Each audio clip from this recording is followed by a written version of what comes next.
Today we'll be reviewing Iffalcon K31 55-inch Android Smart TV, which is available in 55, 50 and 43-inch variants. You can easily control the TV, such as making program reservation, channel switching, power on or off, as well as controlling other smart home devices, such as sweeping robots, curtains, lights, etc.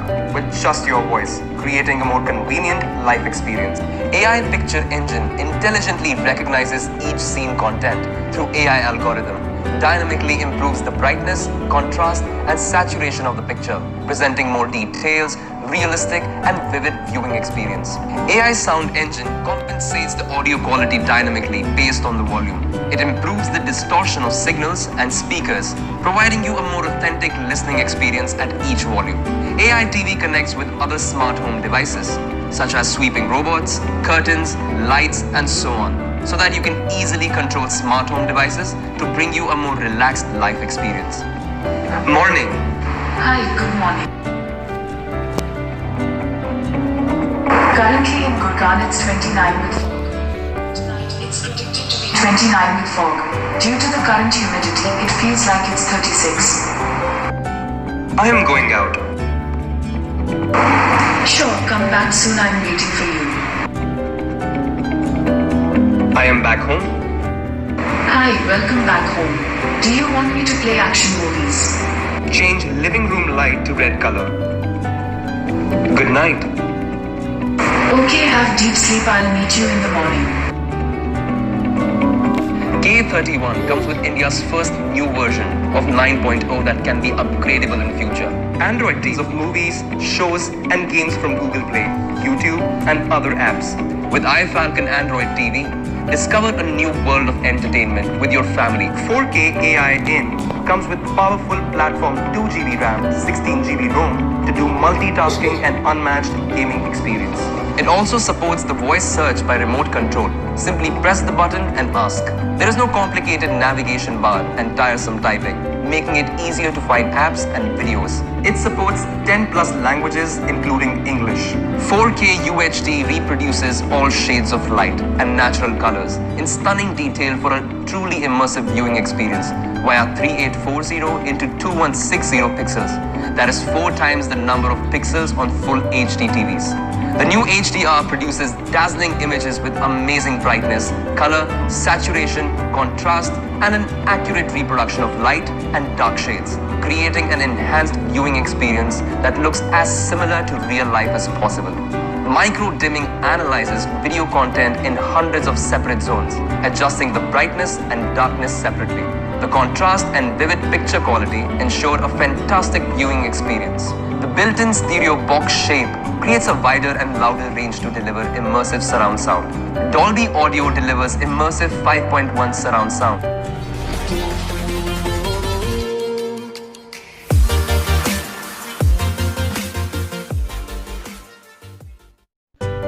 Hello friends, কেনে আছে আপোনালোক? ইতিমধ্যে আপোনালোকে যেটো ইন্ট্ৰো দেখিলে, এই ইন্ট্ৰোটো আছিল আপোনাৰ Iffalcon 50-inch HDR TV আৰু এতিয়া মই আপোনাক দেখাম ইয়াৰ ৰিয়েল লাইফ ৰিভিউ। মই এক ফ্লিপকাৰ্টৰ পৰা অৰ্ডাৰ কৰিছিলোঁ আৰু টিভিটো মোৰ তাত আজি আহি পালে। এইটো Iffalcon 50-inch HDR TV, LED TV হয় আৰু এইটো কাৰ্টুনটো আপোনালোকে দেখিছে, ভিতৰত টিভিটো আছে। তো Iffalconৰ logo, specification 50-inch 4K HDR TV। এইখিনি কিবা কিবি লিখা আছে কোম্পানীৰ টিভিটোৰ বিষয়ে। Android TV হয় এইটো, 4K UHD TV AI in মানে আপোনাৰ আৰ্টিফিচিয়েল ইণ্টেলিজেন্ট। লগতে আছে মাইক্ৰ' ডিমিং, নেটফ্লিক্স পাব, গুগল পে' পাব, ক্ৰমকাষ্ট বিল্ট ইন আছে, ইউটিউব আছে, স্পৰ্টছ মোড আছে আৰু ব্লুটুথ আৰু ৱাইফাইৰ লগতে পাব। ওপৰত এনেকুৱা এটা চিল পাব আপুনি যেতিয়া টিভিটো কিনিব আপুনি। এতিয়া মই চিলটো খুলি আছোঁ আপোনালোকৰ কাৰণে। চিলটো এনেকৈ একচুৱেলি মই খুলি লৈছিলোঁ আগতে অকণমান।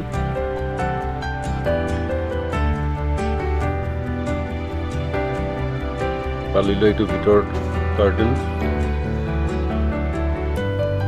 ভিতৰটো সৰু বক্স এইটো প্লাষ্টিকৰ ভিতৰত গোটেই ৰিমোট বেটাৰী কেবল চেবল গোটেইখিনি আছে এইখিনি আমি পিছত চাই ল'ম বাৰু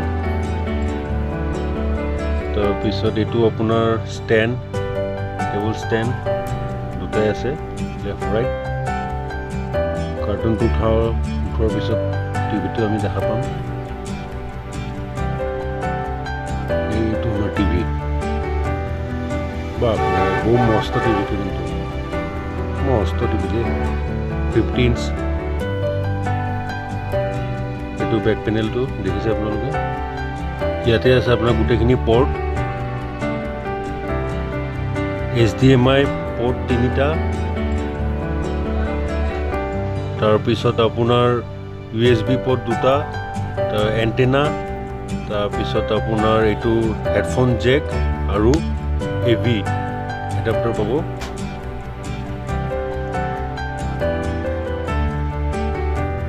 ইয়াতো কিবা কিবি লিখা আছে টিভিটোৰ বিষয়ে এডভাৰটাইজমেণ্টত যেনেকুৱা দেখিছিলোঁ টিভিটো ঠিক তেনেকুৱাই খুব ধুনীয়াই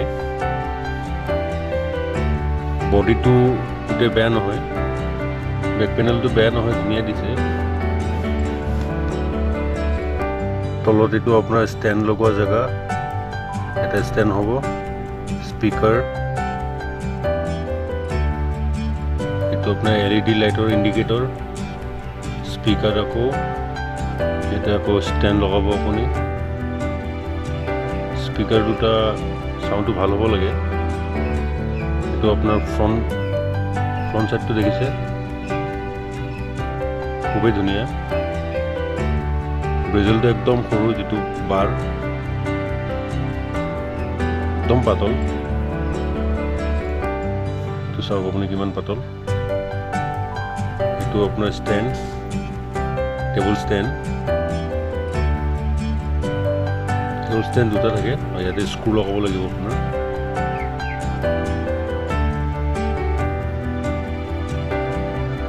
পেকেটত কি আছে চাই লওঁ ৰিমোট এইটো টেবল ষ্টেণ্ডৰ screw remote battery power cable আৰু এইটো ইউজাৰ মেনুৱেলটো আমি পিছত কৰিম বাৰু বেটাৰীটো লগাই লওঁ নেকি ৰিমোটটো খুব ধুনীয়াই এইটো AI ছুইচ নেটফ্লিক্সৰ বাকীবোৰ দেখা যাওক এইটো প্লাছ মাইনাছ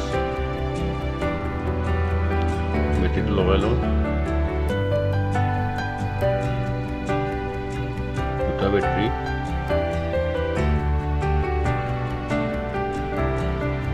হৈ গ'ল এইটোৰ ভিতৰত কি আছে আচ্ছা এইটো ৱাল মাউণ্ট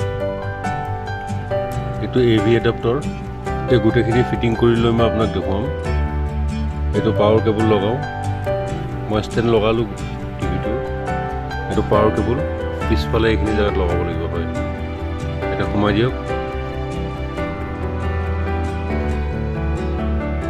ফিটিং হৈ গ'ল মোৰ পাৱাৰ কেবল এইটো AV এডাপ্টাৰটো কৈছিলোঁ এইটো AV এডাপ্টাৰ যিটো আপোনাৰ টাটা স্কাই বা এয়াৰটেল বক্স থাকে তাতে যিটো আহে সেইটো HDMI থাকিলেতো ভালেই বাৰু HDMI আপুনি কানেকশ্যন কৰিব যদি HDMI নাথাকে এইটোত কানেকশ্যন কৰিব পাৰিব আপোনালোকে ইয়াৰ পৰা ট্ৰিপল হৈ আকৌ ছিংগল হৈ ওলাব এইটো য়েল্ল' পৰ্টত লগাব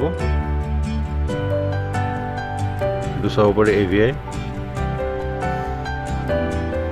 এইটো মোৰ এয়াৰটেলৰ SD বক্স পাৱাৰটো দি চাওঁ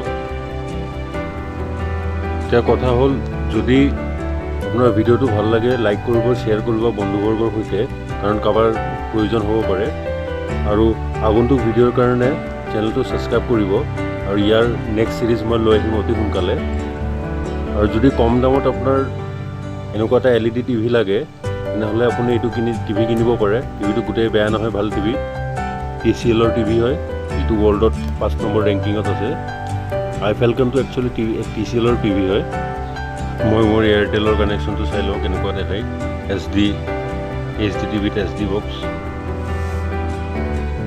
এইটো টিভিটোৰ আপোনাৰ এণ্ড্ৰইড ইণ্টাৰফেচ ৱাইফাই কানেক্ট কৰিব লাগিব আপুনি হটস্পট অন কৰি পেলাই মোবাইলৰ পৰা কানেক্ট কৰিব পাৰে মই এতিয়া ভিডিঅ'টো ইয়াতে অন্ত কৰোঁ নহ'লে ভিডিঅ'টো বেছি লম্বা হৈ যায় আকৌ লগ পোৱাৰ প্ৰতিশ্ৰুতিৰে আপোনালোকক ইয়াতে এৰিলোঁ ধন্যবাদ